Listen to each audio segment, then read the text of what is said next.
साथियों नमस्ते। RBA academy में आप सभी का स्वागत है।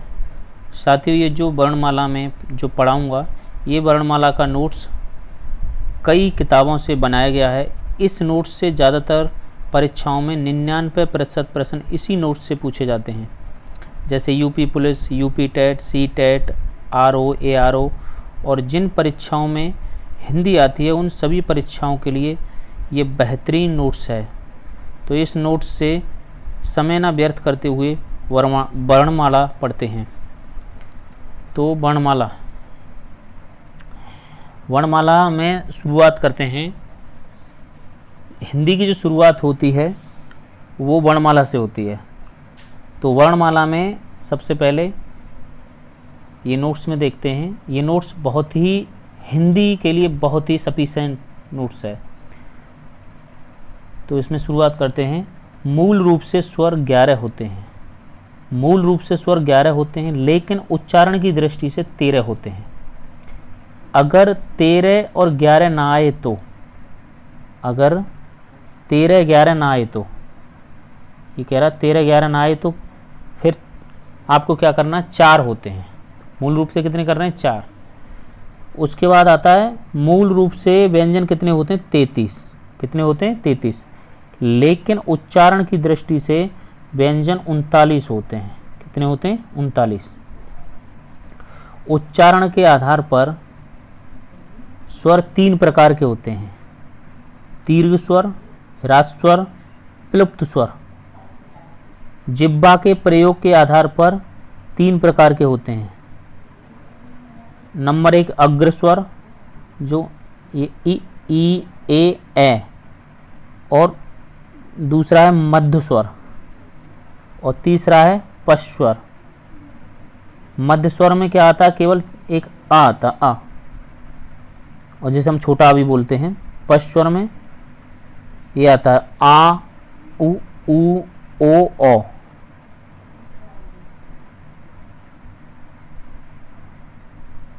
उसके बाद है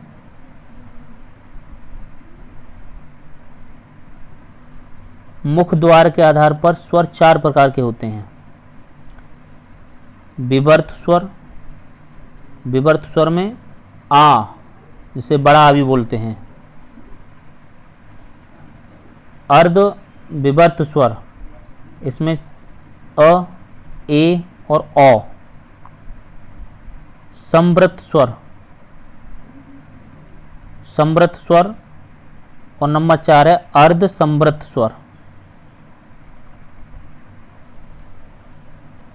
अर्ध संवृत स्वर में ए और ओ। होठों की स्थिति के आधार पर स्वर 3 प्रकार के होते हैं। इसमें नंबर 1 है अर्धमुखी स्वर, आवृतमुखी, अर्धवृतमुखी। तो व्रतमुखी में ये दोनों ऊ आ जाते हैं और दोनों ओ आते हैं। आवृतमुखी में अ, आ, ई, ए, और अर्धवृतमुखी।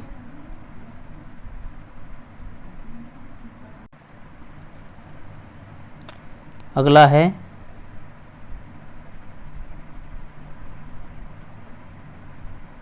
वर्ण या अक्षर। वर्ण या अक्षर जिसका विनाश ना हो उसे अक्षर कहते हैं।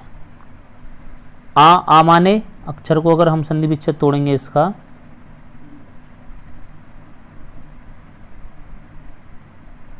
तो अक्षर का मान लो ये कर दिया अक्षर, तो इसका तोड़ेंगे आ प्लस क्षर। आ माने नहीं, क्षर माने विनाश। जिसका विनाश ना हो उसे कहते हैं अक्षर। वर्ण प्रारंभिक लिखित स्वरूप वर्ण कहलाता है।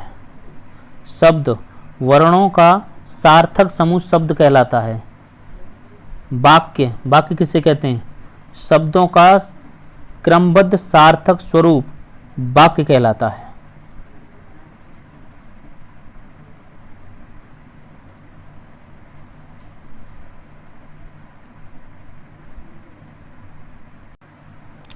भाषा किसे कहते हैं? भाषा कहते हैं ध्वनि प्रतीकों की ऐसी व्यवस्था जिसके द्वारा अपने भाव और विचारों को लिखकर या बोलकर बातचीत कर सकें, वही भाषा कहलाती है। अब ये वर्ग होते हैं, जो सबसे पहले हम व्यंजन देखते हैं। व्यंजन में का वर्ग हो गया, चा वर्ग हो गया, टा वर्ग हो गया, ता वर्ग हो गया, पा वर्ग हो गया। और हर वर्ग में 5-5 व्यंजन हैं, का, खा, गा, घा, ण, तो 5 व्यंजन हैं।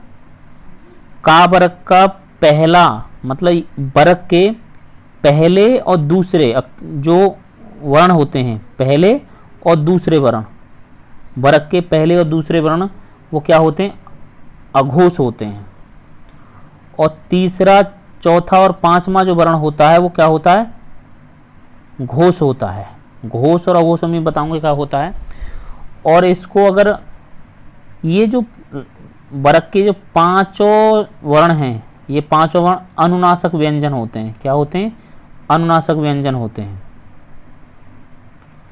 ये जो का वर्ग है ये कंठ से बोला जाता है। कंठ कहाँ है हमारा? ये जो गर्दन है, गर्दन में ये जो गर्दन जो शुरुआत होती है, जो गर्दन के ऊपर जो थोड़ा सा निकला हुआ होता है भाग है, जहाँ से सबसे पहले जो आवाज़ टकराती है, कंठ होता है। उसके बाद तालु। तालु क्या होता है? जीभ के ऊपर का भाग क्या होता है? तालु होता है। दांत से ऊपर के अंदर का जो भाग होता है वो मूर्धा होता है। तो कंठ, जो का वर्ग के जितने बार वर्ण हैं वो सब कंठ से बोले जाते हैं। चा वर्ग के जितने बार वर्ण हैं वो तालु से बोले जाते हैं। और टा वर्ग के जितने बार वर्ण हैं वो मूर्धा। मूर्धा मतलब दांत से अंदर का जो ऊपर का भाग है वो मूर्धा है। उसके बाद तावर्ग। तावर्ग क्या? दंत। जो हमारी जीभ अगर दांत बोलते समय दांतों को स्पर्श करे वो दंत व्यंजन होते हैं। पावर्ग। पावर्ग वो व्यंजन होते हैं जो मतलब इन्हें बोलते समय हमारे जो ओष्ठ हैं वो मतलब वो क्रिया करें तो वो ओष्ठ वर्ण होते हैं। और ये जो 25 जो हमारे वर्ण हैं ये स्पर्श व्यंजन कहलाते हैं। क्या कहलाते हैं? स्पर्श व्यंजन कहलाते हैं। अगला है अंतस्थ व्यंजन। अंतस्थ व्यंजन कौन कौन से होते हैं? य, र, ल, व, ये अंतस्थ व्यंजन होते हैं। स, स, ह, ये तीनों सा, ये जो तीनों सा हैं, और ह ये ऊष्म व्यंजन होते हैं।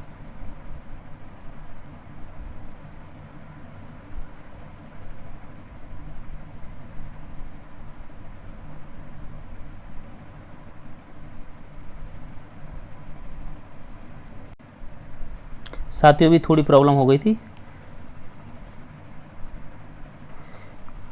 अंतस्थ व्यंजन। अंतस्थ व्यंजन कौन से होते हैं? जो अंतस्थ व्यंजन होते हैं वो य, र, ल, व। और ऊष्म व्यंजन कौन से होते हैं? ये होते हैं तीनों सा, स और ह, ये ऊष्म व्यंजन होते हैं। संयुक्त व्यंजन। संयुक्त व्यंजन छ, त्र, ग और स्र। ये जो छ है ये क और सा से बना है। क और सा से। अगर इसका वर्ग देखेंगे तो कंठ और मूर्धा है। कौन सा है? कंठ और मूर्धा। और त्रावना है ता और रा से, त और रा। कभी कभार ये क्वेश्चन भी ये पूछने को ले आते हैं कि ये कौन किस किस से बना है। ये दंत और मूर्धा से बना है। और ज्ञा जो बना है वो ज और या से बना है। ये तालु है। ये तालु। स्र और स और रा से बना है। ये तालु और मूर्धा। संयुक्त व्यंजन कितने हमारे? 4। ये द्विगुण व्यंजन है। कौन से व्यंजन है? द्विगुण या उत्क्षिप्त व्यंजन भी कहते हैं इन्हें। क्या कहते हैं? उत्क्षिप्त व्यंजन। आगे हैं। अब एक पूछने के लिए आता है हमारा कि अघोष व्यंजन, मतलब अघोष व्यंजन हम किसको कहते हैं? अघोष व्यंजन कहते हैं जिन व्यंजनों के उच्चारण से कंपन ना हो वह अघोष व्यंजन होते हैं। जैसे वर्ग का पहला तथा दूसरा वर्ण, वर्ग का पहला और दूसरा वर्ण, क ख च छ ट ठ त थ प फ। अब आता है सघोष या घोष व्यंजन कौन से होते हैं? जिन व्यंजनों के उच्चारण से कंपन हो वे व्यंजन सघोष व्यंजन होते हैं। जैसे वर्ग का तीसरा, चौथा और पांचवा वर्ण, तीसरा, चौथा, पांचवा वर्ण, ये जितने भी व्यंजन हैं, ग ख ण, ज झ, य, ड ढ ण, त थ न, ब भ म।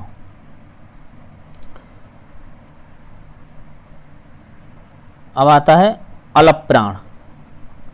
अलप प्राण जो वर्ग होता है हमारा, अलप प्राण में जो वर्ग होता है, वर्ग में क्या होता है? वर्ग में पहला, तीसरा और पांचवा, पहला, तीसरा, पांचवा, ये कौन से होते हैं? ये अलप प्राण होते हैं, अलप प्राण व्यंजन होते हैं ये। और दूसरा और चौथा, दूसरा और चौथा महाप्राण व्यंजन होते हैं। ये कौन से होते हैं? महाप्राण व्यंजन होते हैं। अब ये अलप प्राण और महाप्राण होता क्या है? ये अलप प्राण और महाप्राण, अलप प्राण जिन व्यंजनों के उच्चारण में मुख से कम वायु निकले वे अलप प्राण व्यंजन कहलाते हैं। जैसे वर्ग का पहला, तीसरा और पांचवा वर्ण। और महाप्राण व्यंजन कौन से होते हैं? महाप्राण व्यंजन वो होते हैं जिन व्यंजनों के उच्चारण में मुख से अधिक वायु निकले वे महाप्राण व्यंजन होते हैं या महाप्राण व्यंजन कहलाते हैं। जैसे वर्ग का दूसरा और चौथा वर्ण, दूसरा और चौथा वर्ण, जो वर्ग जो 25 जो स्पर्श व्यंजन बताए थे मैंने, वहाँ कह रहा हूँ कि वहाँ जो स्पर्श व्यंजन है उसमें वर्ग का पहला, तीसरा और पांचवा ये क्या होंगे? अलप प्राण होंगे। और दूसरा और चौथा ये महाप्राण होंगे। ये कौन से होंगे? महाप्राण होंगे। अब आता है जो अंतस्थ व्यंजन है हमारे। अंतस्थ व्यंजन कौन से हैं हमारे? अंतस्थ व्यंजन है या है, कौन सा है? या है, या है, रा है, ला है, वा है। अब इन व्यंजनों को अगर देखा जाए तो ये सारे व्यंजन क्या हैं? ये सघोष हैं। कौन से व्यंजन है? ये सघोष व्यंजन है। कौन से व्यंजन है? सघोष व्यंजन है। और ये अगर अलप प्राण महाप्राण में से पूछा जाए तो ये कौन से हैं सब? ये जो अंतस्थ व्यंजन है वो अलप प्राण व्यंजन है। अगर या की बात करी जाए तो ये तालु है, रा की बात करी जाए तो ये मूर्धा है, ला की बात करी जाए तो ये दंत है, और वा की बात किया है दंतोष्ठ है। मतलब दांत और ओष्ठ दोनों से बोला जाता है। अब इसे देखते हैं या और वा। या और वा क्या है? ये अर्ध स्वर व्यंजन है। कैसे हैं ये? अर्ध स्वर व्यंजन है जो कभी स्वर का संकेत देते हैं तो कभी व्यंजन का संकेत देते हैं। कौन कौन से? या और वा। ला, ये ला कैसा व्यंजन है? ये पार्श्विक व्यंजन है जिसके उच्चारण से हवा जीभ के बगल से निकलती है। मतलब जीभ है हमारी, उसके बगल से निकलती है। वो कौन सा व्यंजन होता है? पार्श्विक व्यंजन है। कौन सा व्यंजन है? पार्श्विक व्यंजन है।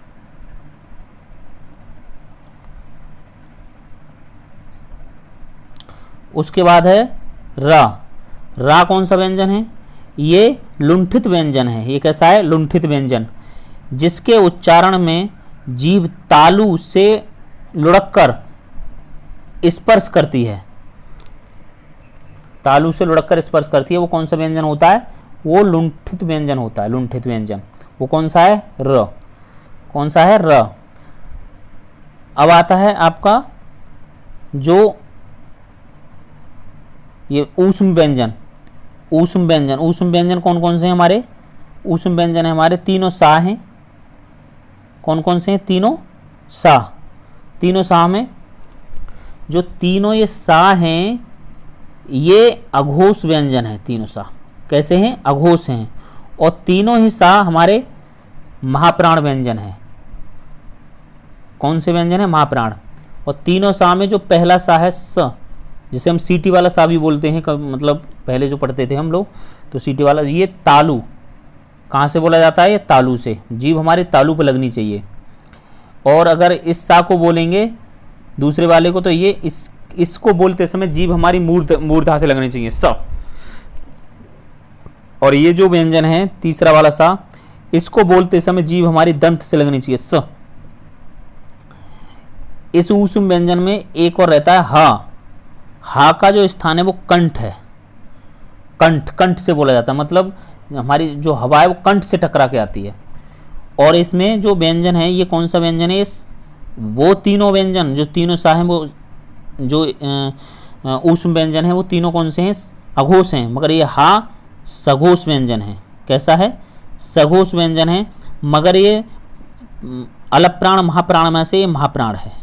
ये भी महाप्राण है और तीनों सा हैं वो भी महाप्राण है। सघोष व्यंजन, ये जो दो गुण व्यंजन हैं, ये दो गुण व्यंजन दोनों सघोष हैं, जिन उत्क्षिप्त व्यंजन भी कहते हैं। दोनों जो दो गुण व्यंजन हैं ये सघोष व्यंजन हैं। ये दो गुण व्यंजन उत्क्षिप्त व्यंजन होता है, ये अलप्राण व्यंजन होता है, तथा ये मूर्धा व्यंजन होता है। मतलब मूर्धा होता है, अलप्राण होता है, ये वाला ना। और ये जो दो गुण व्यंजन का ये जो वर्ण है, ये दो गुण व्यंजन है, उत्क्षिप्त व्यंजन है, उत्क्षिप्त भी कहते हैं इसे। ये महाप्राण होता है। ये जो अणा है, ये दो गुण में जो ये है, ये अलप्राण है और ये महाप्राण है। तथा ये मूर्धा व्यंजन है। मूर्धा, ये भी व्यंजन मूर्धा है, ये भी है, मगर अलप्राण महाप्राण, ये ध्यान रखना है आपके लिए, अलप्राण और महाप्राण।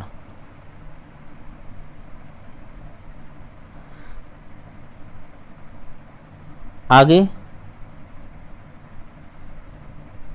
आगत, ग्रहित, अरबी, फारसी, अंग्रेजी व्यंजन।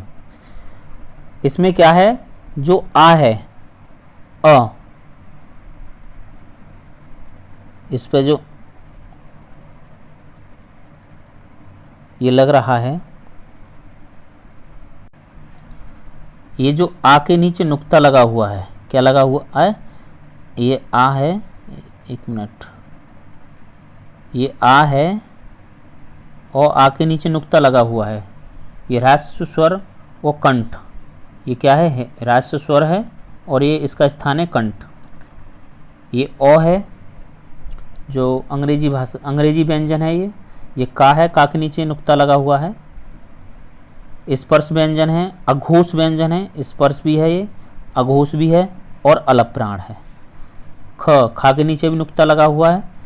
ऊष्मी और संघर्षी व्यंजन है, अघोष व्यंजन है तथा महाप्राण व्यंजन है। गा के नीचे भी नुक्ता लगा है। ऊष्मी व्यंजन, संघर्षी व्यंजन, सघोष व्यंजन तथा अलप्राण व्यंजन। जा के नीचे नुक्ता लगा हुआ। तालु, तालु व्यंजन है, ये सघोष व्यंजन तथा अलप्राण व्यंजन। फा के नीचे नुक्ता लगा हुआ। दंतोष्ट व्यंजन, सघोष व्यंजन और महाप्राण व्यंजन। ये कौन से व्यंजन थे? ये थे आपके आगत, ग्राहित, अरबी, फारसी और अंग्रेजी व्यंजन। अब आते हैं स्वर। स्वर कितने होते हैं? कितने होते हैं स्वर? स्वर मूल रूप से 11 होते हैं। कितने होते हैं? 11। लेकिन उच्चारण की दृष्टि से 13 होते हैं। सभी स्वर घोष होते हैं। क्या होते हैं? घोष होते हैं। मूल रूप से 11 स्वर होते हैं, उच्चारण की दृष्टि से 13 स्वर होते हैं। सभी स्वर क्या होते हैं? घोष होते हैं। मूल रूप से ये स्वर हैं अ, आ, ई, उ, ऋ, ए, ओ, औ। और उच्चारण की दृष्टि से ये हैं अ, आ, ई, उ, ऋ, ए, ओ, औ, अं, अह। ये उच्चारण की दृष्टि से हैं। अयोग्य बाह स्वर, अयोग्य बाह, कौन से? अयोग्य बाह स्वर कौन कौन से होते हैं? जो दोनों अंग होते हैं।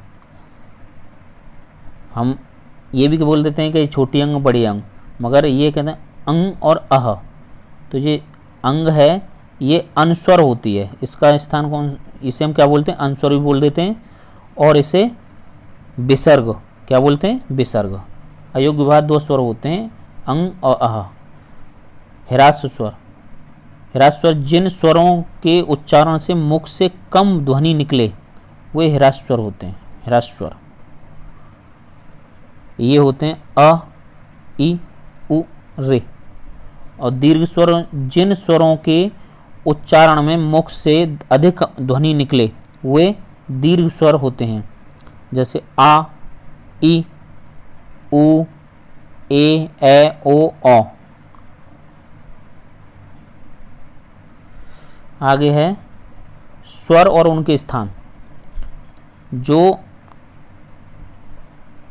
अ इनका स्थान क्या है? कंठ।